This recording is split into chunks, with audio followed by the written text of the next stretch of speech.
स्वागत है आपका हमारे YouTube चैनल में। इस वीडियो में देखेंगे 9 क्लास का मैथ एक्सरसाइज 5.1। देखिए बोर्ड में नहीं बता पा रहे हैं, मोबाइल से ही कर दे रहे हैं PDF से। ऐसे ही इस चैप्टर में भी वैसा कुछ बोर्ड में समझाने वाला नहीं है, लिखने वाला सिर्फ है, इसलिए इसी में ठीक होगा तो PDF में बता दे रहे हैं।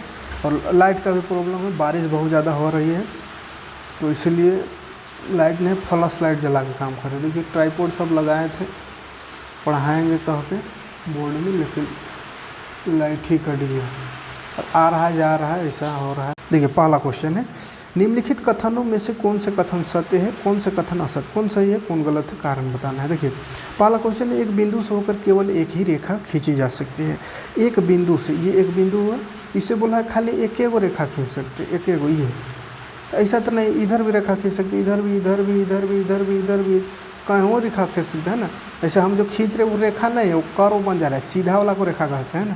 तो सीधे सीधे खींचना है, मान के चलिए सब सीधा है ना, तो ये सब कहीं से भी खींच सकते हैं ना। टेढ़ा टूढ़ू खिंचा रहा है तो मत सोचिए कि नहीं सर आप तो रेखा खींच भी नहीं, तो ये रेखा मान लीजिए है ना, यानी एक बिंदु है तो कहूँ रेखा जा सकता है, इधर जा सकता है, इधर जा सकता है, इधर, इधर, उधर, इधर, इधर, कहीं से भी कहीं भी जा सकता है एक बिंदु से, यानी अनंत रेखा खींच जा सकती है। मतलब पहला ऑप्शन, पहला जो क्वेश्चन है वो गलत है। दूसरा है, दो भिन्न बिंदुओं से होकर जाने वाली असंख्य रेखा है। दो भिन्न बिंदु, मान चलिए एक बिंदु यहाँ, एक बिंदु यहाँ, बोला ये दोनों से होकर जाने वाला असंख्य रेखा है। असंख्य रेखा नहीं होगा। देखिए ये दोनों से जाने के लिए एक ही रेखा जा सकता है, दोनों से होकर के। रेखा सीधा वाला कहते हैं। अब इधर से घुमा के लाएंगे तो एक ठो ये और एक ठो चल गया उससे, तो रेखा थोड़ी हुआ है ना। सीधा रेखा जो होता है वो दो बिंदु अगर दे देंगे तो दोनों से बस एक ठो खींच सकते हैं और नहीं खींच सकते। फिर इधर उधर से ऐसा टेढ़ मेढ़ होके जाएंगे तभी दोनों बिंदु में जाएंगे, तो ये रेखा नहीं हुआ है ना। रेखा कहेंगे सीधा लाइन को, तो दो बिंदु है तो दो बिंदु से एक सीधा रेखा खींचा जा सकता है। और इसमें कह दिया असंख्य, माने ई भी गलत है। ठीक, अगला है, एक शांत रेखा दोनों ओर अनिश्चित रूप से बढ़ाई जा सकती है। एक शांत रेखा, जैसे ये एक रेखा है, ये चलिए ये एक रेखा है, ये बोला दोनों ओर बढ़ाई जा सकती है, तो हाँ इधर इधर भी बढ़ा सकते हैं, इधर भी इसको बढ़ा सकते हैं, ये सही है। एक शांत रेखा दोनों ओर अनिश्चित रूप से, अच्छा ये वाला है ना, ये सही है। उसके बाद अगला है, यदि दो विरीत बराबर है, देख दो विरीत बोल रहा है बराबर है, दो विरीत क्या है बराबर है, तो उसकी त्रिज्या भी बराबर होगी। जाहिर सी बात है, दो कोणीय चीज़ बराबर है, विरीत जैसे दो विरीत एकदम बोला बराबर है, तो त्रिज्या भी तो दोनों को बराबर होगा। कहे बराबर शुरू में कह दिया दोनों विरीत बराबर है, तो त्रिज्या भी जाहिर सी बात है बराबर ही होगा। विरीत बराबर है तो त्रिज्या भी बराबर रहेगा ना। त्रिज्या किसको कहते हैं जानते हैं ना, ये विरीत है, इसका यहाँ यहाँ त्रिज्या कहते हैं। हाँ। अगला क्वेश्चन है, दी गई आकृति में यदि ए बी पी क्यू बराबर है, पी क्यू पी वाई के बराबर है, तो ए बी बराबर एक्स वाई होगा। हाँ, तो देखिए यहाँ पे ये ए बी ई वाला है, ई बोल रहा है इसके बराबर है, और ई वाला है इसके बराबर। ठीक, ये इसके बराबर है, ये वाला इसके बराबर है, तो पहला और लास्ट वाला भी बोला है ई वाला और ई वाला भी बराबर होगा, तो सही बात है। देखिए अगर ई इसके बराबर है, फिर ई इसके बराबर है, तो माने तीनों ना आपस में हो गया बराबर, तो तीनों बराबर, तो ये वाला भी इसके बराबर होगा। ठीक, मैंने सही है। अब ऐसे चलिए यहाँ पे आंसर भी दे रहे हैं, आप कैसे लिख सकते हैं इसको देखिए।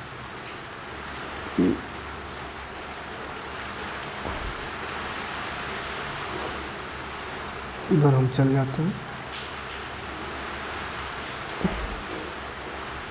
ये रहा आंसर। देखिए पहला हल, क्योंकि प्रतिच्छेदी रेखाएं, समांगी रेखाएं इत्यादि ज्यामितीय तथ्य दिए गए कथन को खंडित करते हैं, साथ ही साथ एक बिंदु से होकर अपरिमित रूप से अनेक रेखाएं खींची जा सकती है, कथन असत्य है। तो इतना लंबा नहीं, यहाँ तक यहाँ से लिख सकते हैं। ठीक है, एक बिंदु से अनंत रेखा खींची जा सकती है यहाँ से, क्योंकि दो भिन्न बिंदुओं से केवल एक ही रेखा खींची जा सकती है, इसलिए असत्य माने वो भी गलत है ना। तीसरा, ये एक शांत रेखा दोनों ओर अनिश्चित रूप से बढ़ाई जा सकती है, सही है। हाँ, क्योंकि दो विरीतों की त्रिज्या समान होने पर ही विरीत समान होता है। दो विरीत का त्रिज्या जो समान है तबे दो विरीत समान होगा, इसलिए त्रिज्या दोनों को समान होगा, ये सही है। पाँचवा नंबर में ऐसा लिख सकते हैं, ए बी बराबर पी क्यू दिया हुआ था और पी क्यू पी वाई बराबर, तो दोनों बराबर है, तो ई तो बराबर होगा। प्रथम अभिग्रहित यूक्लिड का जो पढ़े थे उसके अनुसार। दूसरा क्वेश्चन में आते हैं। ठीक, खाली इसमें लिखने वाला क्वेश्चन है। देखिए, निम्नलिखित पदों में से प्रत्येक को परिभाषित कीजिए। परिभाषा देना है, परिभाषा दीजिए। क्या इनमें कुछ ऐसे पद हैं जिन्हें परिभाषित करने की आवश्यकता है? वे क्या है और आप उन्हें कैसे परिभाषित करेंगे? तो ये कुछ दिया हुआ है, इसका परिभाषा लिखना है। और इस परिभाषा लिखने के बाद भी इसमें कुछ वर्ड ऐसा आएगा जिसको परिभाषित करने की ज़रूरत है, तो उसको भी परिभाषित करना है। ठीक, तो चलिए एक एक करके देखते हैं। समांतर रेखा, समांतर रेखा पहला, समांतर रेखा। तो समांतर रेखा पहले समझ लीजिए, उसके बाद लिखल को देखिएगा। ये एक रेखा, ये एक रेखा, ये समांतर हुआ। समांतर रेखा कहते हैं जब ये दोनों बीच में जो ये दूरी है वो एकदम इक्वल रहे। कितनों लंबा इस रेखा को खींच दे, इसको भी कितनों लंबा खींच दे, तो बीच वाला दूरी जो है इक्वल रहेगा, तो उसको समांतर कहेंगे। ठीक है। और थोड़ा सा भी टेढ़ मेढ़ हो गया, जैसे कि इधर खींचे, मेरा तो टेढ़े हो रहा है लेकिन सीधा मान चलिएगा ना, स्केल से नहीं खींच रहे। और एक लाइन जैसे इधर ऐसा, तो देखिए यहाँ ज़्यादा दूर है, यहाँ थोड़ा कम दूर है, तो ये क्या होगा, आप कहीं ना कहीं ऐसा सीधा खींचेंगे तो जा कर के आपस में टकरा जाएगा, मिल जाएगा। तो जब टकरा जाए आपस में अगर टकरा जाए यानी कट जाए कोई रेखा जा कर के कहीं जा कर के दूर में, तो उसको समांतर रेखा नहीं कहेंगे। समांतर उसी को कहेंगे जो नहीं टकराए। जैसे ये ऐसा एकदम सीधे जा रहा है, कितनों दूर जाएगा नहीं टकराएगा। ठीक, तो ये जनरल चीज़ इतना याद रखिएगा। उसके बाद आप किताबी भाषा में लिख सकते हैं, ये जो यहाँ दिया हुआ है, देखिए क्या लिखा है यहाँ। चलो घास का है कुछ यार, हम हट जाते हैं, बेकार हम डिस्टर्ब कर। चल बढ़िया समझ।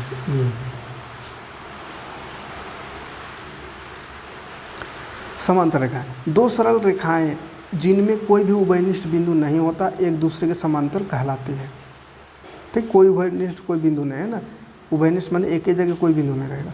बिंदु तथा सरल रेखा कुछ ऐसे पद हैं जिन्हें परिभाषित करने की आवश्यकता है। तो देखिए इसमें बिंदु आया और सरल रेखा, तो ये जो सरल रेखा और बिंदु आया इसको परिभाषित करने की ज़रूरत है। उसमें क्वेश्चन बोला था कि किसी पद को परिभाषित करने की ज़रूरत पड़े तो परिभाषा दीजिएगा।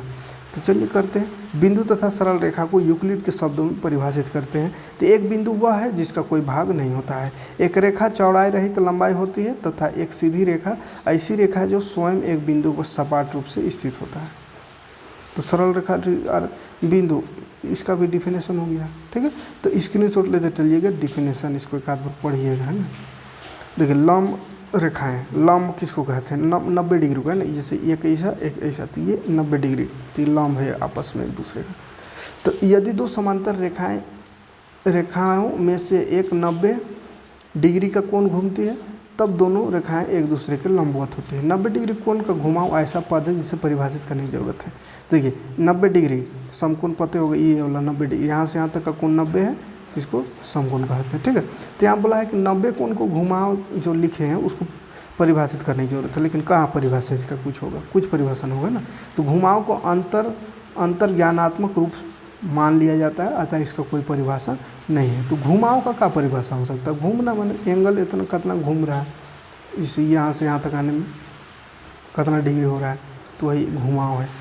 तो खैर ये यहाँ तक ये मेन ये सब है ना, यहाँ तक कहाँ तक, यहाँ तक ये लंब तक, ये सबको ज़्यादा फोकस नहीं करना है, ज़रूरत से ज़्यादा लिख दिया है इसे। रेखाखंड, देखिए दो अंत बिंदुओं एंड पॉइंट के साथ किसी रेखा को रेखाखंड कहते हैं। माने ये रेखा हुआ और लास्ट में अंत बिंदु लगा देंगे तो ये रेखाखंड है। ठीक, रेखा का टुकड़ा, ये भी शांत रेखा जिसको यूक्लिड ने कहा था। ठीक है, तो बिंदु तथा रेखा कुछ ऐसे पद है जिसे परिभाषित करना है, तो इसको तो पहले क्वेश्चन में परिभाषित कर दिए हैं। ठीक है, आगे देखते हैं वृत्त का त्रिज्या।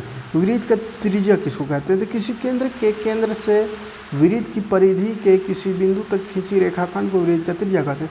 वृत्त का त्रिज्या क्या है, तो ये देखिए ये वृत्त है और ये केंद्र है, तो केंद्र से वृत्त का दूरी, वृत्त का जो परिधि मानी गोलका वाला, इसका दूरी को यही वाला को त्रिज्या कहते हैं, रेडियस। ठीक है, तो वही किसी वृत्त के केंद्र से वृत्त की परिधि, परिधि माने ये किनारा है ना, कि परिधि तक का दूरी जो है उसी दूरी को त्रिज्या कहता है। बात आए समझ में। चल आगे है, क्या चीज़ को परिभाषित करने की जरूरत है, केंद्र को। तो केंद्र का परिभाषा क्या होगा, केंद्र को वृत्त के अंदर एक बिंदु के रूप में परिभाषित किया जा सकता है जिसकी वृत्त पर स्थिति स्थित सभी बिंदुओं से दूरी समान होगा। तो केंद्र ऐसा बिंदु है जिस हर जगह से दूरी समान, यहाँ से भी बराबर दूर रहेगा, यहाँ भी उतने दूर, यहाँ से भी, इधर से भी, इधर से भी, इधर कहूँ से भी देखिए उतना ही दूर रहेगा, बीच में एकदम है ना। तो उसको केंद्र। वर्ग एक है, वर्ग किसको कहते हैं ध्यान पे करते, जिसका चारों भुजा बराबर हो। इच्छा और आयत बना दिए, चारों भुजा बराबर होने चाहिए, ये है बराबर। देखिए तो मान लीजिए बराबर है तो वर्ग हो गया। ठीक, वर्ग वह क्षेत्र या प्रदेश है जो समान लंबाई के 4 रेखाखंडों से घिरा होता है। 4 गो रेखा रहेगा, 1 2 3 4, लेकिन चारों की लंबाई बराबर होने चाहिए और सबका कोण 90 डिग्री होना चाहिए, सब एंगल है ना। यहाँ 90, यहाँ 90, यहाँ सब जगह 90। तो क्षेत्र या प्रदेश किनारा तथा कोण का अंतरनात्मक रूप में मान लिया जाता है। तो इसको परिभाषित करने की जरूरत नहीं है, मेन परिभाषा यहाँ तक याद रखिएगा। आगे बढ़ते हैं तीसरा प्रश्न की ओर।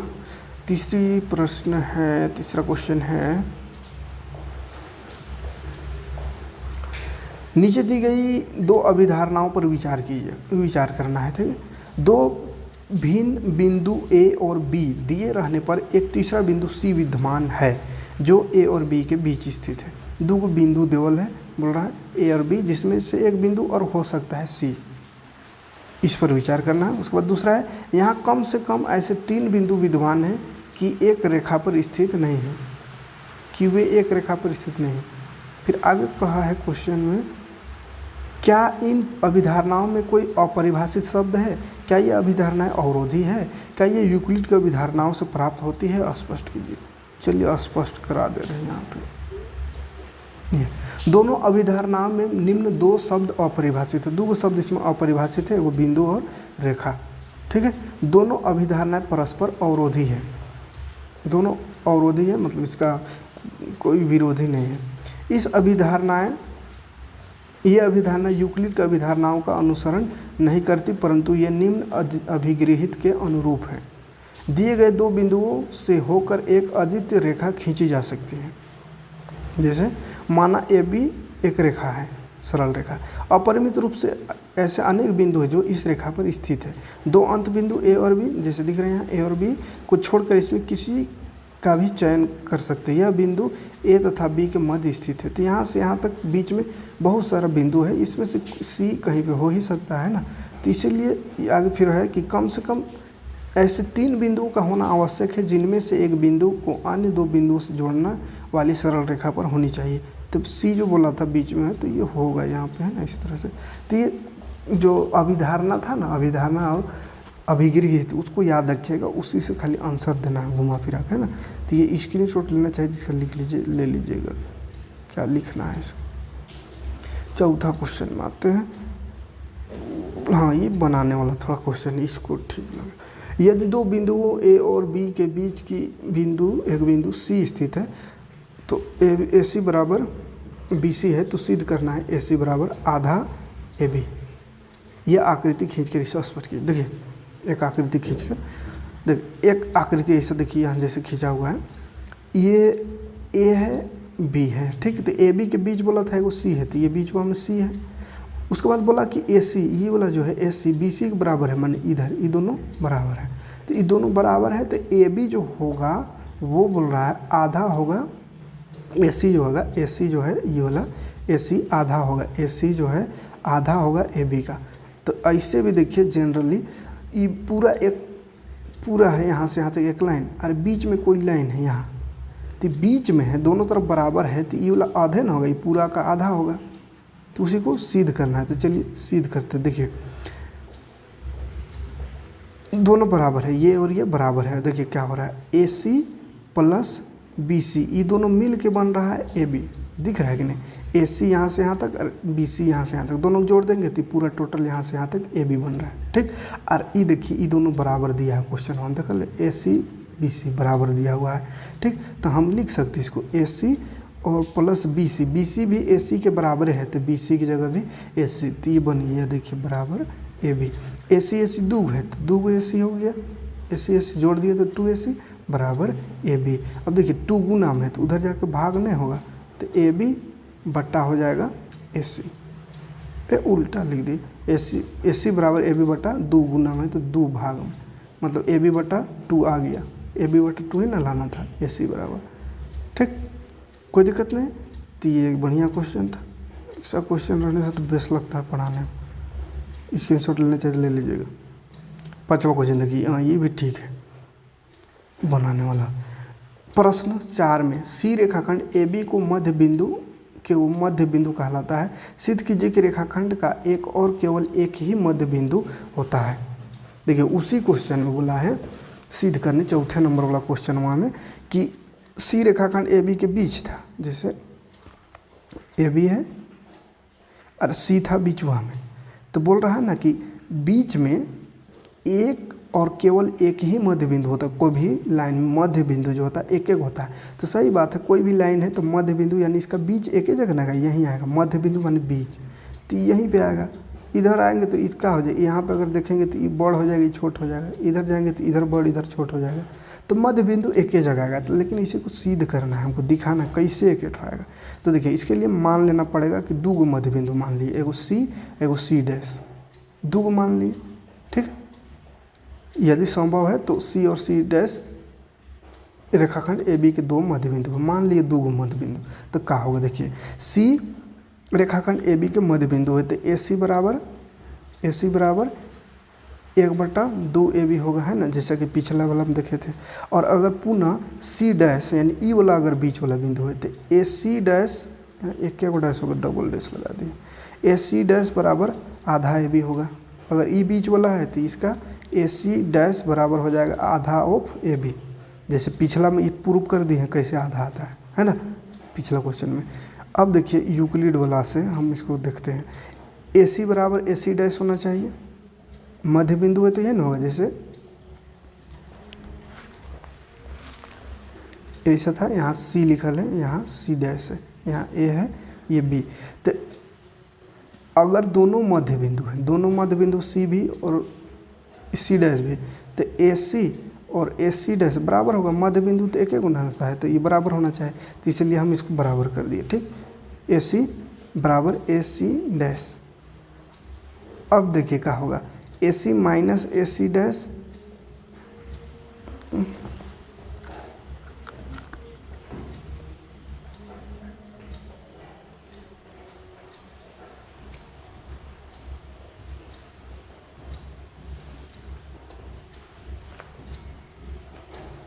यहाँ पे गड़बड़ होकर हो गया। देखिए यहाँ पे थोड़ा गड़बड़ किया हुआ है। ये देखिए यहाँ पे हम समझा रहे उसको, देखिए ई वाला गड़बड़ है। देखिए यहाँ पे AC बराबर हाफ AB आया, AC' बराबर हाफ AB आया है, जो कि चौथे क्वेश्चन में प्रूफ कर दी है। अब देखिए दोनों AC है ना, AC बराबर है AC', देखिए बराबर है ना, देखिए दोनों में आधा है भी, इसमें भी आधा है, आने आपस में बराबर है, तो इसलिए बराबर लिख देना है, AC बराबर AC'। ठीक, आया समझ। अब देखिए यहाँ पे सिंपल सा बात है, A और A को काट दीजिए ना तो C बराबर आ गया C'। और C बराबर C' माने C और C' दोनों एक है। इसका मतलब क्या है कि C और C, फिर यहाँ से लिख सकते हैं C और C' समान बिंदु माने एक बिंदु है, अतः रेखाखंड का एक और केवल एक ही मध्य बिंदु होता है। ठीक, तो ये वाला खाली ये रंग दिए उसको नहीं लिखना है, यहाँ से आप यहाँ बढ़ जाइएगा और आगे इस तरह से आप पढ़ के यहाँ लिख सकते हैं इसको यहाँ से। ठीक, थोड़ा सा ये यहाँ पर गड़बड़ था। चलिए आगे बढ़ते हैं। छठा क्वेश्चन, दी गई आकृति में यदि AC बराबर BD है, देख AC ये वाला और BD बराबर है, तो सिद्ध करना है AB बराबर CD। AB ये वाला और ये बराबर है, सिद्ध करना ये वाला और ये वाला का दिया हुआ है। यहाँ से AC यहाँ से और BD यहाँ से यहाँ तक, ये दोनों बराबर है बोला, ये और ये बराबर है, तो हमको सिद्ध करना है ये वाला और ये वाला बराबर है। चल सिद्ध करते हैं। हाँ, सबसे पहले B जो है AC का बीच में है, दिख रहा है कि नहीं, AC का बीच में B है, और ये जो C है वो BD का बीच में है, तो उसको लिख देंगे बिंदु B A और C के मध्य स्थित है। तो ये बीच में है, मतलब AB यानी ये वाला AB यहाँ से यहाँ तक, और BC जोड़ेंगे तो AC आएगा। ठीक, फिर पुनः C तरफ देखेंगे, C बीच में है, किसके बीच में, B और D के बीच में, तो इसमें भी BC और ये वाला सी डी, ये दोनों लाइन को जोड़ेंगे तो यहाँ से यहाँ तक क्या आ जाएगा, बी डी आ जाएगा, तो वही बी डी लिख देना है। ठीक, अब देखिए यहाँ क्या हो रहा है, ए सी बराबर बी डी, ए सी बराबर बी डी हमको दिया हुआ है क्वेश्चन में, ए सी बराबर बी डी दिया हुआ है, देखे थे ना, ये देखिए दिख रहा है, दिया है क्वेश्चन में, तो उसको लिखेंगे ए सी बराबर बी डी। अब ए सी और बी डी का मान बस रख देना। देखिए ए सी बराबर बी डी तो क्वेश्चन में दिया हुआ है, अब ए सी का आया A B plus B C, लिख दिए ए सी की जगह A B plus B C, और ये बी डी का आया B C plus C D, तो लिख दिए। अब यहाँ से भी बी सी कट जाएगा, तो अगर डायरेक्ट करना चाहे तो बच जाएगा ए बी बराबर सी डी, मैंने ए बी और सी डी बराबर है, यही ना सिद्ध करना था। देखिए यही कहना था, ये देखिए ए बी और सी डी बराबर होता है, यही सिद्ध करना था। ठीक, तो हो गया सिद्ध, कोई दिक्कत नहीं। आप चाहे तो डायरेक्ट काट के बनाइएगा, इस ए बी काट सकते हैं, बना सकते हैं, और नहीं तो यहाँ जैसे किया हुआ है तनी लंबा खींच दिया है, वैसे खींच के भी बना सकते हैं। ठीक, ये बी सी कट जाता तो ए बी बराबर सी डायरेक्ट आ जाएगा, नहीं तो बराबरों को बराबर से घटाने से पढ़े थे उतने आता है, तो बराबर को मैंने बी सी को बी सी से घटा देना, इधर भी बी सी को बी सी से घटा देना है, तो बी सी घट के जीरो जीरो दोनों तरफ ए बी और सी डी बन जाएगा प्रूफ। ठीक, तो ये क्वेश्चन छठा सातवां और एक क्वेश्चन है ना, सातवां नंबर क्वेश्चन है, यूक्लिड के अभिगृहीतों की सूची में दिया हुआ है अभिगृहित 5 एक सर्वव्यापी सत्य क्यों माना जाता है। यूक्लिड का 5वां अभिगृहित निम्नलिखित है, पूर्ण संख्या का अपने भाग से बड़ा होता है, इसको सर्वव्यापी सत्य क्यों माना जाता है उसको बताना है। तो यह सर्वव्यापी सत्य है क्योंकि पूर्ण का कोई भी भाग कोई ना हो, कोई भी भाग क्यों ना हो, है ना, वह वास्तविक में पूर्ण से ही आया होगा, तब इसके लिए प्रमाण देने की आवश्यकता नहीं है। यानी सत्यव्यापी सत्य है एकदम, मैंने पूरा कोई झुठला नहीं सकता, इसको कहा है क्यों, क्योंकि ये देखिए कहा है 5वां नंबर में क्या बोला था कि पूर्ण अपने भाग से बड़ा होता है। पूर्ण माने ई मान चलिए पूरा है, तो अपना कोनो भाग है टुकड़ा, तो उससे तो बड़े नहीं रहेगा, भले कतनू छोट टुकड़ा करे या कतनू बड़का से बड़का टुकड़ा करे, लेकिन जो ओरिजिनल है शुरू उससे तो बड़ा ही रहेगा। तो एकदम सिद्ध करने का इसको ज़रूरत है नहीं, इस सत्य है, एकदम सत्य है। ठीक, तो ये इतना ही क्वेश्चन था, है ना, ये सब क्वेश्चन को कर लीजिएगा, लिखने वाला खाली हिंदी में लिखने वाला क्वेश्चन था, कोई दिक्कत नहीं है। देखते हैं अगला वीडियो में देखेंगे 5.2, मिलते हैं नेक्स्ट।